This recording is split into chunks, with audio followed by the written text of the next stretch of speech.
భట్రాజు కులం. బ్రాహ్మణులకు బ్రాహ్మణులు, అలాగే క్షత్రియులకు క్షత్రియులు. భట్రాజు అనేది సంస్కృత పదం.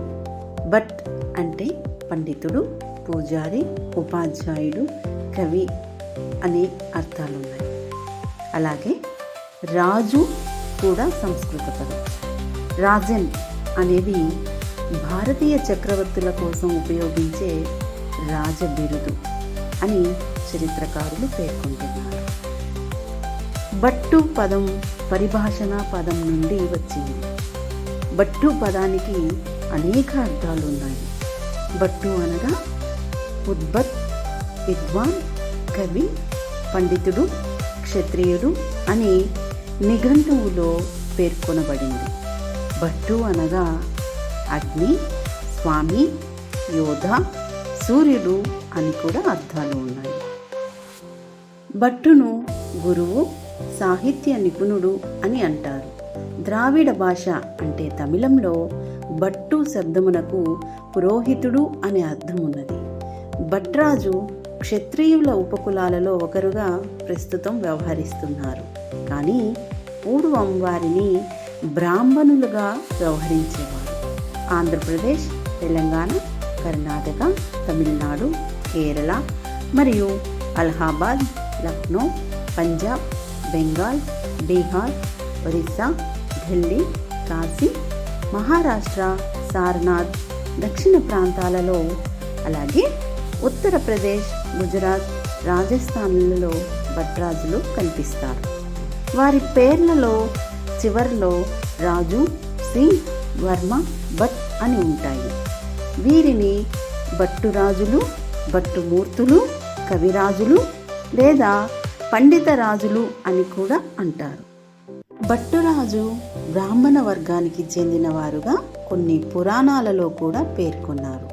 ఈ జాతి అతి ప్రాచీనమైన జాతి.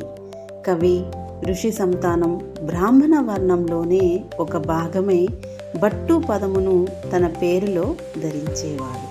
క్రీస్తు పూర్వం గుప్తుల కాలంలో బ్రహ్మరావ భట్ట అనే పేరుతో భట్ట జాతి ఆవిర్భవించింది.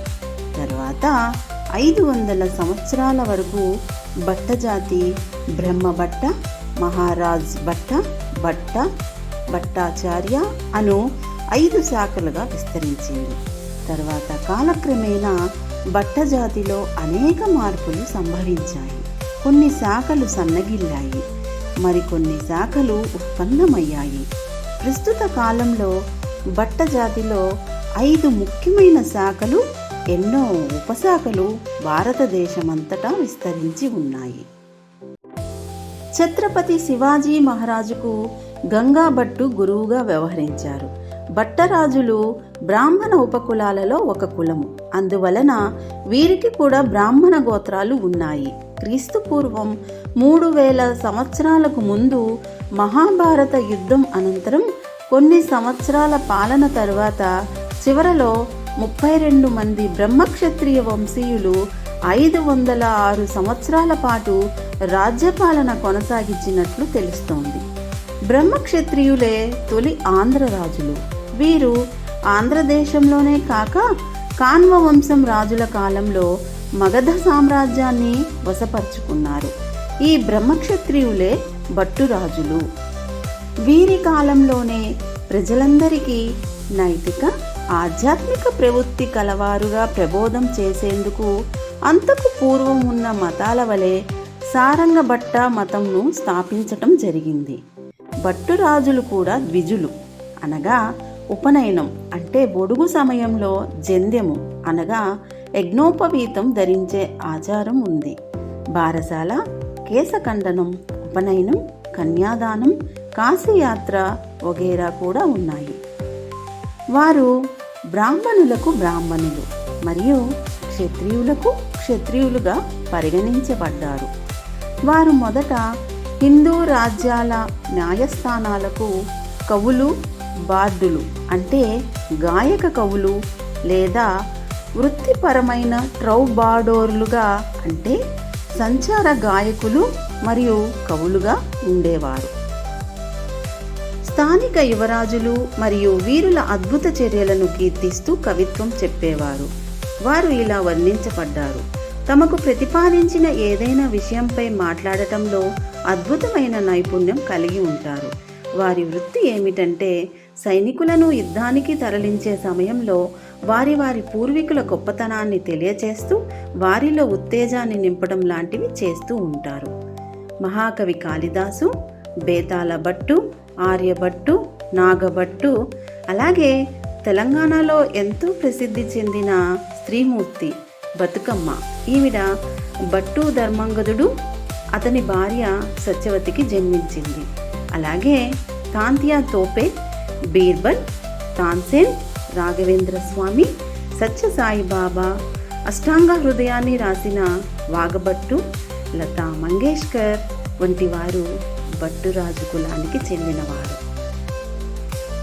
అలాగే కేరళ రాష్ట్రంలోని ప్రసిద్ధి చెందిన శబరిమలై అయ్యప్ప స్వామి వారి దేవస్థానంలో ఇప్పటికీ పూజారులుగా, అనువంశీకులుగా భట్టురాజులే అర్చకులుగా కొనసాగుతున్నారు.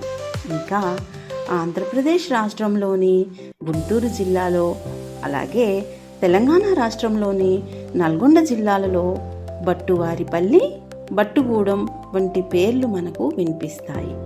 విద్యపై ప్రత్యేక దృష్టి పెట్టిన కారణంగా భట్టురాజులలో అక్షరాస్యత శాతం చాలా బాగా అభివృద్ధి చెందింది. భట్టరాజపుత్రులు అను శాఖవారు రాజస్థాన్ రాష్ట్రంలోనూ, బ్రహ్మభట్ట అను శాఖవారు ఉత్తరప్రదేశ్లో, మధ్యప్రదేశ్, ఉత్తరాంచల్ రాష్ట్రాలలోనూ, భట్టరాయ అనువారు బీహార్, బెంగాల్, హర్యానా, హిమాచల్ ప్రదేశ్, పంజాబ్ రాష్ట్రాలలోనూ, బారోట్ అను శాఖవారు గుజరాత్ రాష్ట్రంలోనూ, భట్టురాజు అను శాఖవారు ఆంధ్రప్రదేశ్, తమిళనాడు, కర్ణాటక రాష్ట్రాల్లోనూ విస్తరించి ఉన్నారు. భట్టురాజు పుత్రులలో 89 ఋషి గోత్రములు పేర్కొన్నారు.